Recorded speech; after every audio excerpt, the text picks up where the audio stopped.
के साथ करते बताते चले। जयपुर से इस वक्त की बड़ी खबर है, जहां नाहरगढ़ की पहाड़ी पर जंगलों में गुम राहुल से जुड़ी इस वक्त की बड़ी खबर यह है कि राहुल की जानकारी देने वाले को 25,000 रुपए के इनाम की घोषणा कर दी गई है। डीसीपी नॉर्थ राशि डोगरा डूडी ने घोषित किया है ये 25,000 रुपए का इनाम। 14 दिन के बाद भी नाहरगढ़ से लापता राहुल का अभी तक कोई भी सुराग नहीं लग पाया है। पिछले 3 दिनों से फिर से राहुल की तलाश में सर्च ऑपरेशन चलाया गया है। कल की ये तस्वीर हम आपको दिखा रहे हैं, जब आप देखिए कि दूसरे रास्ते से होते हुए जो पहाड़ी के रास्ते जाता है वो रास्ता पर पुलिस जाब्ता तैनात रहा, वहां पर सर्च ऑपरेशन चलाया गया। 14 दिन बीत चुके हैं, लेकिन अभी भी राहुल पराशर कहां पर है इसका कोई भी सुराग नहीं लग पाया। और अब इसको लेकर 25,000 का इनाम भी घोषित किया गया। जो भी इसकी सूचना देगा उसको 25,000 रुपए दिए जाएंगे। डीसीपी नॉर्थ ने इस इनाम की घोषणा की है। ज्यादा जानकारी के साथ विष्णु हमारे संवाददाता खबर पर जुड़ चुके हैं। विष्णु, राहुल पराशर को लेकर क्या जानकारी? देखिए, राहुल पराशर को लेकर के अब तक एक भी सुराग पुलिस के हाथ नहीं लगा है। राहुल कहाँ गया 14 दिन के बाद भी ये बात बिल्कुल भी साफ नहीं हो सकती है। कुछ का मानना है कि राहुल पहाड़ी से जिंदा सुरक्षित बाहर निकल गया, कुछ का मानना है राहुल अभी भी कहीं ना कहीं पहाड़ी के आसपास ही है। ऐसे में जब राहुल का सुराग नहीं लगा तो डीसीपी नॉर्थ राशि डोगरा ने 25,000 रुपए के इनाम की घोषणा की कि जो कोई राहुल के बारे में कोई सूचना देगा, उससे तलाश में मदद करेगा, उसे 25,000 का इनाम दिया जाएगा। वहीं इस पूरे मामले में हाईकोर्ट में राहुल के पिता की ओर से बंदी प्रत्यक्षीकरण की याचिका भी दायर की गई है, जिसमें 20 सितंबर तक का वक्त पुलिस को दिया गया था। हाईकोर्ट की ओर से जवाब मांगा गया था डीजीपी और अन्य अधिकारियों से। तो ऐसे में अब राशि डोगरा डूडी जो कि डीसीपी नॉर्थ है, उनकी ओर से ये 25,000 रुपए के इनाम की घोषणा की है कि जो कोई राहुल के बारे में जानकारी देगा, उसे तलाशने में मदद करेगा, उसकी कोई सूचना देगा, पुख्ता सूचना देगा, उसे इनाम दिया जाएगा। और वहीं पर चूंकि राहुल अभी भी पहाड़ी में होने की आशंका है, उसका मोबाइल वहीं होने की आशंका है, ऐसे में पुलिस आसपास की जो पहाड़ी में वापस से सर्च अभियान चला रही है। जी, बहुत बहुत शुक्रिया विष्णु तमाम जानकारी देने के लिए खबर पर। तो डीसीपी नॉर्थ राशि डोगरा डूडी ने इस इनाम को घोषित किया गया है। जो भी राहुल के बारे में जानकारी देगा उसको 25,000 रुपए दिए जाएंगे। एक बार फिर से 3 दिन से लगातार उसी तरह सघन तलाशी की जा रही है राहुल के लिए। नाहरगढ़ पहाड़ी से ये बड़ी खबर जयपुर से। और एक बड़ी खबर आपको झुंझुनू से बता रहे हैं, जहां सिपाही की पिटाई का खबर सामने आया है। दरअसल युवती से छेड़छाड़ करने पर सिपाही की पिटाई की गई है। नवलगढ़ आबकारी थाने के सिपाही की ग्रामीणों ने जमकर पिटाई की। सिपाही महेंद्र सिंह की ग्रामीणों ने पिटाई की है। सिपाही की पिटाई का जो वीडियो है अब वो वायरल हो रहा है। मंडावा थाने में सिपाही के खिलाफ ये केस दर्ज कर दिया गया है। मंडावा पुलिस अब पूरे मामले की जांच कर रही है। आप ये देख सकते हैं तस्वीर, जहां पर यही वो सिपाही है जिसने युवती के साथ छेड़छाड़ किया। वो सिपाही जो लोगों की सुरक्षा के लिए रहते हैं वो भी हरकत करते हुए नजर आते हैं। तो आखिर विश्वास किया किस पे जाए? तो ये सिपाही था जिन्होंने युवती के साथ छेड़छाड़ का मामला है। ग्रामीणों को जैसे पता चला, ग्रामीणों ने उनको पकड़ लिया, जमकर उनकी पिटाई की। मंडावा पुलिस अब पूरे मामले की जांच कर रही है। वीडियो ये वायरल हो गया है। फिलहाल नामजद केस भी दर्ज कर लिया गया है सिपाही के खिलाफ। नवलगढ़ आबकारी थाने के सिपाही बताए जा रहे हैं।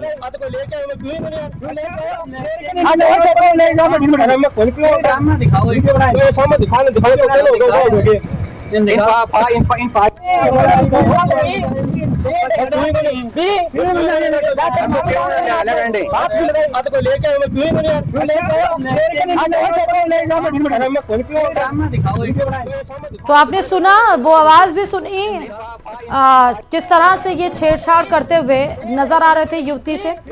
ग्रामीणों ने पकड़ा और उसके बाद पिटाई की। नवलगढ़ आबकारी थाने के सिपाही की ग्रामीणों ने पिटाई की है। अब वीडियो वायरल हो रहा है। ज्यादा जानकारी के साथ संवाददाता कृष्ण फोन लाइन पर जुड़ चुके हैं।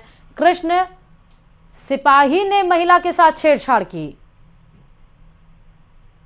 जी, मैं आपको बता दूं कि ये जो पूरा घटनाक्रम है मंडावा थाना इलाके के एक गांव का है, जहां पर बरसात के दौरान ये पीड़िता है एक धार्मिक स्थल के पास एक बने हुए जो बरामदा नुमा कमरा था वहां पर रुकी हुई थी। इसी दौरान बारिश से बचने के बहाने ये नवलगढ़ आबकारी थाने में कार्यरत सिपाही महेंद्र सिंह तिलोटिया वहां आया और युवती से छेड़छाड़ की। और युवती के शोर मचाने के बाद ग्रामीण वहां पहुंचे और ग्रामीणों ने इस आबकारी थाने में जो कार्यरत सिपाही की है वो पिटाई कर दी। और अब वीडियो है वो सोशल मीडिया पर वायरल हो रहा है। युवती की ओर से छेड़छाड़ का मामला है वो मंडावा थाने में दर्ज करवाया गया है और मामला दर्ज होने के बाद मंडावा पुलिस है इस मामले की जांच कर रही है। जी, बहुत बहुत शुक्रिया।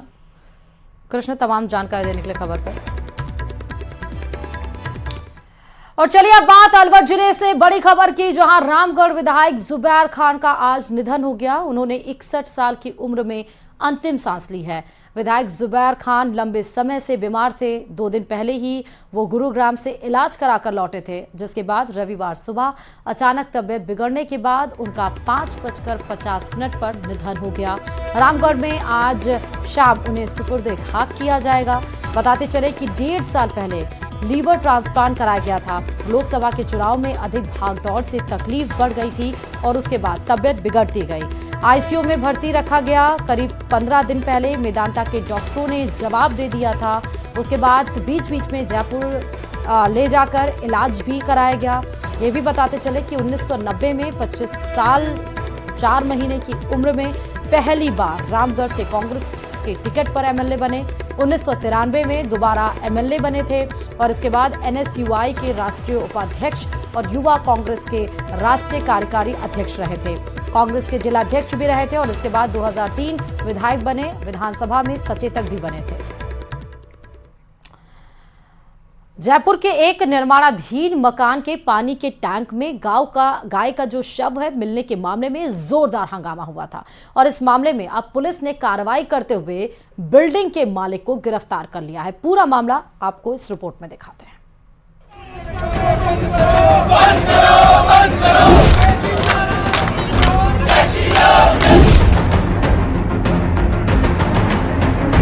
राजधानी जयपुर के सोडाला थाना इलाके में राकड़ी में शिव कॉलोनी में बन रही अवैध बिल्डिंग के हौद में गाय की मौत के बाद गुरुवार को जोरदार हंगामा हुआ।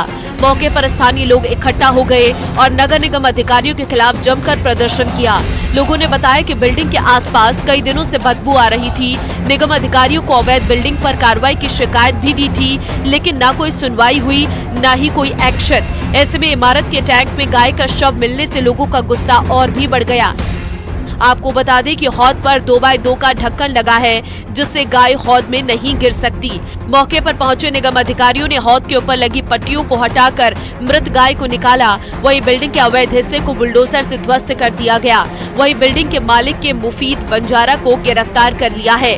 साथ ही सोडाला थाना पुलिस ने राजस्थान गौवंश पशु अधिनियम के तहत केस भी दर्ज किया है। मुझे इतना मिली कि एक राखड़ी में जो पशुओं की चौराहे से पहले एक निर्माणाधीन मकान है, उसके जो टैंक हौद बनता है वो हौद के अंदर गाय गिरी हुई है। मैं मौके पर पहुंचा, वहाँ स्थानीय निवासी काफ़ी इकट्ठा हो रखे थे, तो उसका निरीक्षण किया, उच्च अधिकारियों को अवगत कराया गया और फिर उसको वहाँ पे विधायक साहब भी आए और नगर निगम की टीम भी आई। नगर निगम की टीम ने अपनी कार्रवाई की और मैंने एफआईआर लेके दर्ज करके और गाय का पोस्टमार्टम कराया गया। फिलहाल गाय की मौत के कारणों का खुलासा नहीं हो पाया है, जिसके लिए शव का पोस्टमार्टम करवाया गया है। रिपोर्ट सामने आने पर आगे की कार्रवाई की जाएगी। Bureau report, news 18 Rajasthan.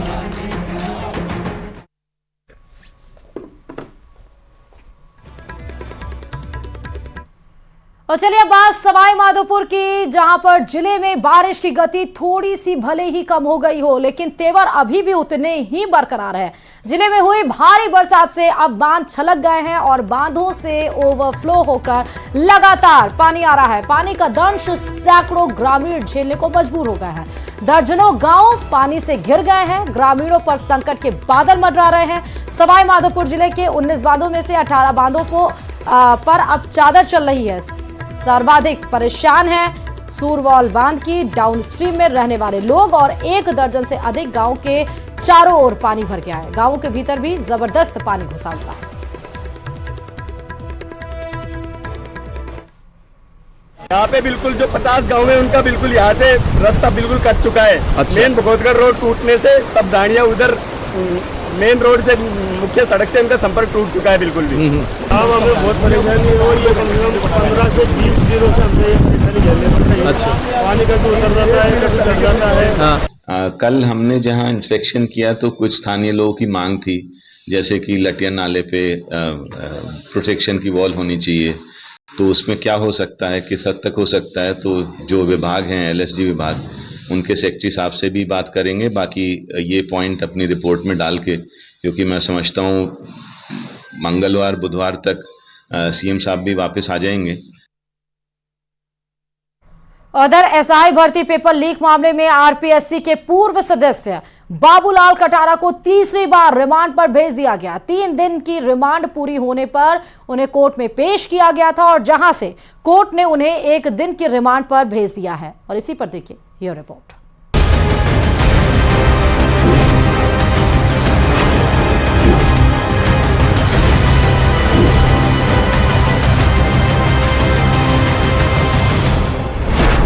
SI भर्ती पेपर लीक मामला।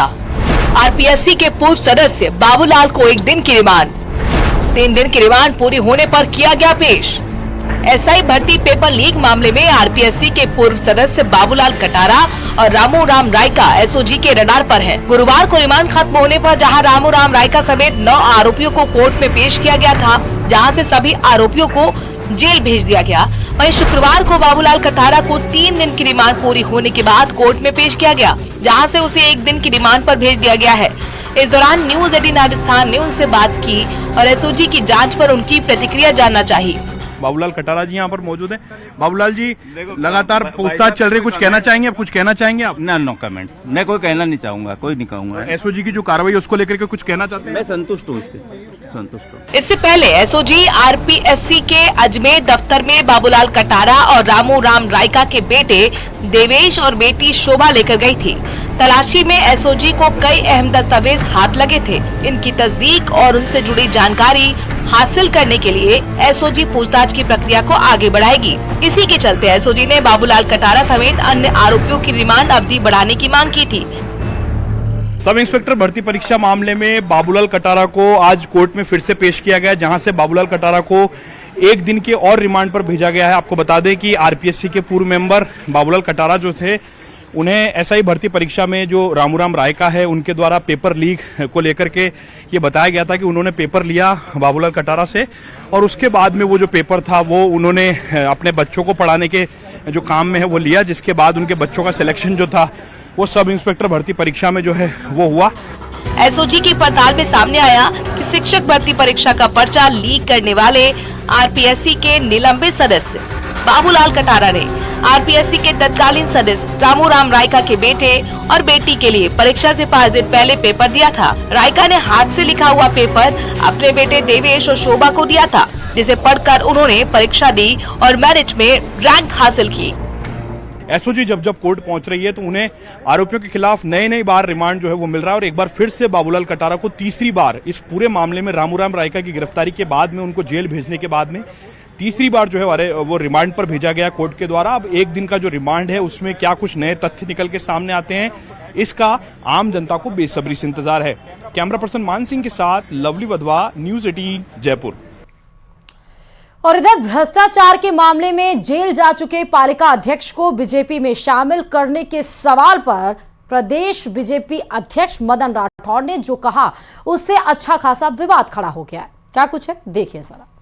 यहाँ पर हम बर्दाश्त नहीं करेंगे, कतई बर्दाश्त नहीं करेंगे, कोई भी आए लेकिन अपना आप को जो पहले के पाप है वहाँ छोड़ के आए, यहाँ आकर के पुण्य प्राप्त करे। यूं तो पार्टी की तारीफ में लोग क्या क्या नहीं कहते फिरते, लेकिन मदन राठौड़ ये कह रहे हैं कि जो पार्टी में आ गया उससे पुण्य प्राप्त हो गया। न जप न तप न योग न ध्यान न नियम न विधान, बस बीजेपी की शरण ग्रहण कर लीजिए और जन्म जन्मांतर के पापों से मुक्ति प्राप्त कर लीजिए। यहाँ पर हम बर्दाश्त नहीं करेंगे, कतई बर्दाश्त नहीं करेंगे, कोई भी आए लेकिन अपना आप को जो पहले के पाप है वहाँ छोड़ के आए, यहाँ आकर के पुण्य प्राप्त करे। एक पॉलिटिकल पार्टी से पतित पावनी मां गंगा की तुलना कई आस्थावानों को असहज कर सकती है, लेकिन जिसके सिर उपचुनाव में पार्टी को विजय बनाने का जिम्मा हो, उसकी जुबान से अतिशयोक्तिपूर्ण वर्णन कैसे किसी को अखर सकता है। इसीलिए प्रदेशाध्यक्ष मदन राठौड़ ने भ्रष्टाचार के आरोप में जेल जा चुके सांभर लेक के पालिका अध्यक्ष बाल कृष्ण जहांगीर की तुलना महर्षि वाल्मीकि से कर दी, उस आदि कवि वाल्मीकि से जिन्होंने मानवता के लिए रामायण सरीखा ग्रंथ लिखा। आरोपी है, सबको बीजेपी में शामिल कर रही है। आपने शायद महर्षि वाल्मीकि का सुना होगा, इतिहास पढ़ा कि नहीं पढ़ा? महर्षि वाल्मीकि पहले क्या थे? डाकू थे, लेकिन जब उनको ज्ञान का बोध हुआ तो वो महर्षि बने। महर्षि, इससे बड़ा और क्या हो सकता है? हुआ यूं कि सांभर लेक पालिका अध्यक्ष बालकिशन जांगीर को बीजेपी प्रदेशाध्यक्ष ने पार्टी की सदस्यता दिलवाई। मीडिया के सवाल पूछे जाने पर राठौड़ ने कहा कि वाल्मीकि पहले डाकू थे। राठौड़ ने कहा कि मैं जीरो टॉलरेंस के तहत भ्रष्टाचार को कतई बर्दाश्त नहीं करेंगे और कानून अपना काम करेगा। हम जीरो टॉलरेंस भ्रष्टाचार पर कतई बर्दाश्त नहीं करेंगे और कानून का काम करेगा। सियासत की अपनी मजबूरियां होती हैं, लेकिन अपनी पार्टी को पापियों के पाप धोने वाली मां गंगा बताकर क्या मदन राठौड़ दूसरे दलों को बरसात में उफरने वाले नदी नाले बताने की कोशिश कर रहे हैं? Bureau report, news 18 Rajasthan. और अजमेर में रेलवे स्टेशन से 4 साल की बच्ची के अपहरण की गुत्थी तो सुलझ गई थी, लेकिन अब मामले में आरपीएफ और जीआरपी थाना पुलिस ने नया खुलासा किया। जी हां, पूछताछ में सामने आया कि आरोपी ने 4 साल की मासूम की मां के सामने शादी का प्रस्ताव रखा था और बात ना मानने पर उसने बच्ची का किडनैप कर लिया। रिपोर्ट देखिए। मंगलवार को अजमेर के रेलवे स्टेशन से किडनैप हुई 4 साल की बच्ची को पुलिस ने 9 घंटे में ही दस्तयाब कर आरोपी को भी अरेस्ट कर लिया था। लेकिन इस मामले में अब पुलिस ने चौंकाने वाला खुलासा किया है। आरोपी ने पूछताछ में बताया कि उसकी शादी नहीं हुई है, माता पिता की मौत हो चुकी है, सिर्फ उसकी एक बहन और एक भाई है जो उसके साथ नहीं रहती। वो शराब का आदी है और शराब के नशे में ही उसने बच्ची का किडनैप किया था। साथ ही उसने ये भी बताया कि उसने बच्ची की मां को पहले शादी का ऑफर दिया था, लेकिन उसने मना कर दिया। इसके बाद वो बच्ची को बहलाकर उठा ले गया। इसका हुलिया जो स्पॉट हुआ है उसी आधार पर इसको डिटेन करने के लिए सबको सूचित किया था।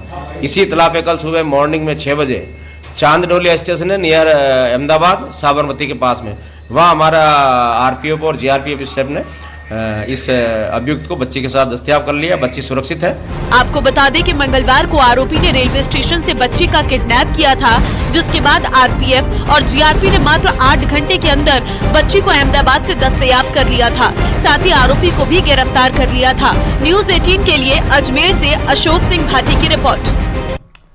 और द सीकर में एक फिजियोथेरेपी सेंटर के बाथरूम में हिडन कैमरा लगाकर महिलाओं के अश्लील वीडियो शूट करने का मामला सामने आया है। शिकायत पर पुलिस ने रेड मारी तो बाथरूम में हिडन कैमरा और एक बैग में रखी पेन ड्राइव में अश्लील वीडियो भी बरामद किए गए। पुलिस ने मामले में सेंटर संचालक और कंसल्टेंट फिजियोथेरेपिस्ट को डिटेन कर लिया है। मामला लक्ष्मणगढ़ में स्वर्गीय नंदलाल लखोटिया स्वास्थ्य एवं चिकित्सा केंद्र फिजियोथेरेपी सेंटर का है, जिसके बाथरूम में कैमरे लगे होने के इनपुट पर पुलिस ने जांच पड़ताल की।